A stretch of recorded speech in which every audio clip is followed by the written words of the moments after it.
So ముందు అది first point. ఇక మంచి ఆలోచన. రెండవది నిమ్మకాయలు ఏవైతే ఉన్నాయో నిమ్మకాయలను మన ఇంట్లో ఎన్ని గదులు ఉన్నాయో అన్ని గదులలో అన్ని మూలలలో పెట్టాలి. ఆ, అన్ని మూలలలో పెట్టాలి. ఇవాళ పెట్టినటువంటిది ఒక వారం దాకా దాన్ని వదిలేయండి. ఉమ్, వారం తర్వాత ఏదైతే బరువెక్కింది అనేది చూసుకొని ఆ దిక్కున ఒక గాజు పాత్రలో కానీ మట్టి పాత్రలో కానీ రాళ్ళ ఉప్పును పోసి దీపం ముట్టియాలి. ఆ దిశకు ఏ ఆహా. దిశకైతే ఆ దిశకు మనకు రాళ్ళ ఉప్పును వేసి చక్కగా కూడా దానిపైన ఒక మట్టి పాత్ర పెట్టి దీపారాధన చేయాలి. చేసి ఇప్పుడు ఉదాహరణకు ఈశాన్యం దిక్కు అయింది. ఉదాహరణకు ఈశాన్యం రిపీట్ ఈశాన్యంలో మనకు ఈశ్వరుడు అధిపతి. సో ఈశ్వరునికి సంబంధించినటువంటి ఆరాధన మనం చేసుకోవాలి. ఓకే. తూర్పు దిశ అయింది. తూర్పు దిశ ఏమిటి? మనకు తూర్పు దిశలో చక్కగా కూడా ఇంద్రుడు అంటే మనకు ఓం ఇంద్రాయ నమః అనుకున్నా కూడా మంచి పవర్ఫుల్ ఉంటుంది. ఓకే. శుక్రునికి సంబంధించిన పూజ మహాలక్ష్మి. అచ్చా. ఆగ్నేయ మూల అంటే మనకు చక్కగా కూడా లైక్ సుబ్రహ్మణ్యేశ్వర స్వామి మన అష్టోత్తరాలు కానీ సుబ్రహ్మణ్య అష్టకం కానీ చదువుకోవాలి. ఇట్లా ఇక దక్షిణానికి సంబంధించింది యముడు. సో దక్షిణానికి ఒక దీపారాధన చేయాలి. మృత్యుంజయ జపం చదువుకోవాలి. ఇక నైరుతిలో మనకు సుమారుగా కూడా అమ్మవారికి సంబంధించింది కానీ లేదా గణపతికి సంబంధించింది అయినా చేసుకోవచ్చు. ఇక పడమరలో వరుణుడు కనుక వరుణ పారాయణం కూడా ఉంది మనకు శాస్త్రంలో. వరుణ పారాయణం చేసుకోవచ్చును లేదా విష్ణు సహస్రనామాలైనా చదువుకోవచ్చు.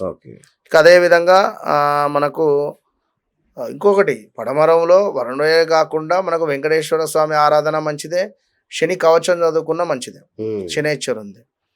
ఇక వాయువ్యానికి సంబంధించి తప్పకుండా కూడా మనకు గురువుకు సంబంధించింది చేయొచ్చు. గురువు అష్టోత్తరాలు. ఇక ఉత్తరానికి సంబంధించింది కుబేరుడే కనుక ఉత్తరంలో లక్ష్మీదేవి ఆరాధన బాగానే ఉంటుంది. ఇక ఈశాన్యంలో ఈశ్వరుడు అని చెప్పడం జరిగింది. సో ఇట్లా ఎక్కడైతే నెగిటివ్ ఇంపాక్ట్ ఉందో మరి ఆ దిశలో రాళ్ళ ఉప్పు పెట్టాలి. దానిపై మట్టి పాత్ర పెట్టాలి. అందులో 3 వత్తులను ఒకటిగా చేసి దీపారాధన చేసి ఆ దిశకు సంబంధించినటువంటి అధిపతులు చెప్పడం జరిగింది. ఆ అధిపతులకు సంబంధించి మనం ఆరాధన చేయాలి. బాగుంటుంది. రావి చెట్టు యొక్క పుల్లలను సేకరించి ఇంట్లో రావి చెట్టుకు సంబంధించినటువంటి పుల్లలను కాల్చడం ద్వారా ఆ ధూపము ఇంట్లో వేయడం ద్వారా బాగుంటుంది. ఉత్తరేణి యొక్క పుల్లలను సేకరించి మనం ధూపం వేసినా ఇంట్లో పాజిటివ్ ఇంపాక్ట్ ఉంటుంది. అట్లాగే ఏంటి గురించి బంగారం వెండి ఇలా పెరుగుతున్నాయి, మళ్ళీ తగ్గుతుందా ఏంటి? మొన్న తగ్గింది. ఖచ్చితంగా బంగారం రేటు పెరగడము తగ్గడం అనేటువంటిది 2026లో ఉండబోతూ ఉన్నది. సో బంగారం రేటు పెరుగుతుంది అని చాలా మంది చెప్పారు. నేను తగ్గుతుంది అని చెప్పా. అవును. సో పెరిగింది తగ్గింది కూడా, మళ్ళీ పెరుగుతుంది మళ్ళీ తగ్గుతుంది. ఎట్టు పిమ్మట మే జూన్ జూలై తర్వాత నుండి దానికి సంబంధించినటువంటిది పూర్తి స్థాయిలో పడిపోతుంది, వెండి కానీ బంగారం కానీ. అవునా?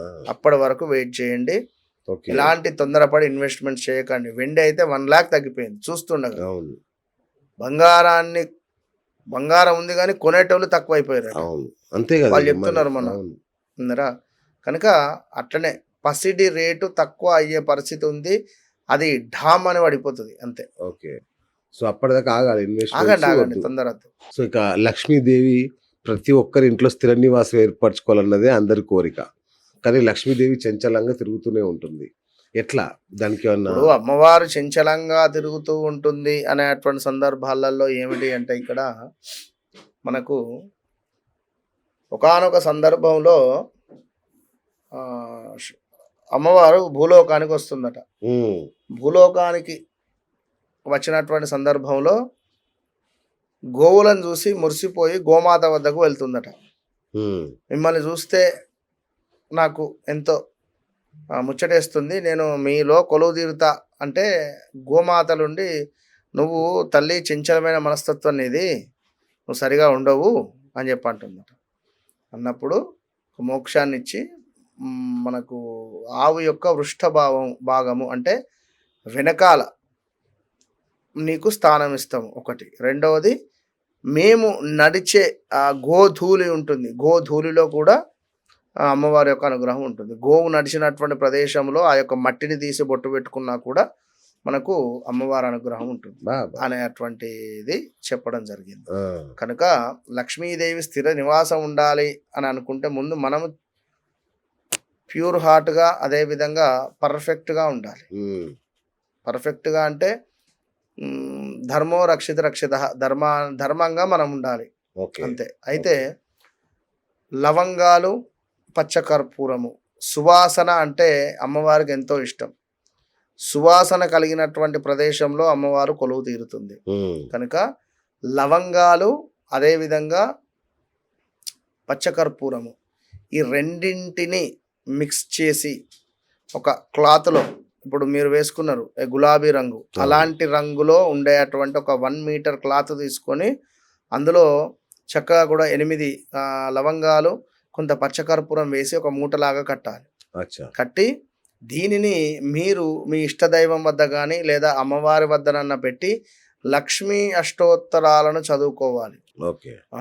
లేదా సిద్ధలక్ష్మి నమః అనేటువంటి మంత్రాన్ని చదువుకొని దీనిని ధూపదీపాలను వేసి చక్కగా కూడా ఈ మూటను మీరు డబ్బు పెట్టే ప్రదేశంలో కానీ, లాకర్లో కానీ, లేదా మీరు మీ వ్యాపార స్థలంలో అయినా కూడా, లాకర్లో అయినా కూడా పెట్టండి.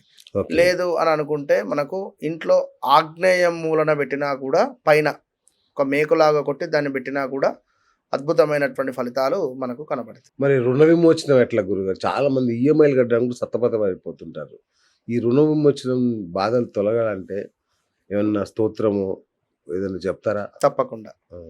రుణానికి సంబంధించి కానీ మనకు ఇప్పుడు మీరు అన్నట్టు ఈఎంఐలు అంటే, ఇప్పుడు ఒక కారులో తిరగాలి అనేటువంటి సంబరం ఉంది. కారు కొనుక్కున్నాం, దాన్ని ఈఎంఐ కట్టుకోవాలి కదా, తప్పదు.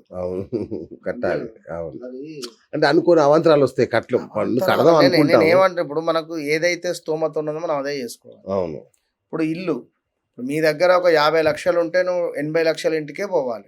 2 కోట్ల ఇంటికి పోతే నువ్వు 1.5 కోటి లోన్ తీసుకుంటే ఇది వాస్తవం. ఇది కానీ అందరూ అదే చేస్తారు అంతే. అది మనం అది చెప్పి కూడా వాస్తవానికి. కానీ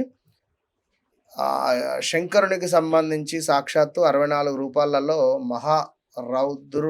మహారుద్రుని యొక్క అవతారము కాలభైరవ స్వామి యొక్క అవతారం. ఈ కాలభైరవ స్వామికి ఒక 5 బుధవారాలు మిస్ కాకుండా అభిషేకం చేసి అటుకుల పాయసాన్ని సమర్పించి, మిశ్రీ అంటారు మనకు, లైక్ డైమండ్ ఆకారాలలో ఉంటవి మిశ్రీ బిళ్ళలు, వీటిని వీటిని స్వామివారికి సమర్పించాలి. అభిషేక అనంతరం కూర్చొని కాలభైరవ అష్టకం చదువుకోవాలి. అదేవిధంగా రుణ విమోచక అంగారక గ్రహ స్తోత్రం కూడా ఉంది, అది చదువుకున్నా బాగానే ఉంటుంది. సో బుధవారం ఒకవేళ అష్టమితో కూడి వచ్చినా మంచిదే. ఇది మనకు సుమారుగా శుక్లపక్షంలో ఉండేటువంటి బుధవారం నుంచి ప్రారంభం చేయాలి. శుక్లపక్షము, కృష్ణపక్షం మనకు ఇది 15 రోజులు, అది 15 రోజులు ఉంటుంది. పౌర్ణమి ముందు శుక్లపక్షము, పౌర్ణమి తర్వాత కృష్ణపక్షం. సో పౌర్ణమి ముందు వచ్చేటువంటి బుధవారాలు, పౌర్ణమి ముందు వచ్చేటువంటి అష్టములు, బుధవారం అష్టమి వస్తే ఇంకా మంచిది. ఇట్లా ఆ రోజు నాడు అభిషేకం ప్రారంభించుకొని కంటిన్యూ 5 వారాలు చేయాలి, మిస్ కాకుండా. అయ్యో ఇవాళ ఏటో వెళ్ళినా, ఏదో పని ఉండి నేను మర్చిపోయినా అనేటువంటిది కాకుండా మిస్ కాకుండా చెయ్యండి. అటుకుల పాయసం నైవేద్యం పెట్టండి. అదేవిధంగా ఈ మిశ్రీ బిళ్ళలను సగము, ఉదాహరణకి ఇన్ని తీసుకెళ్లారు, హాఫ్ గుళ్ళో పంచండి, హాఫ్ ఇంటికి తీసుకొని రండి.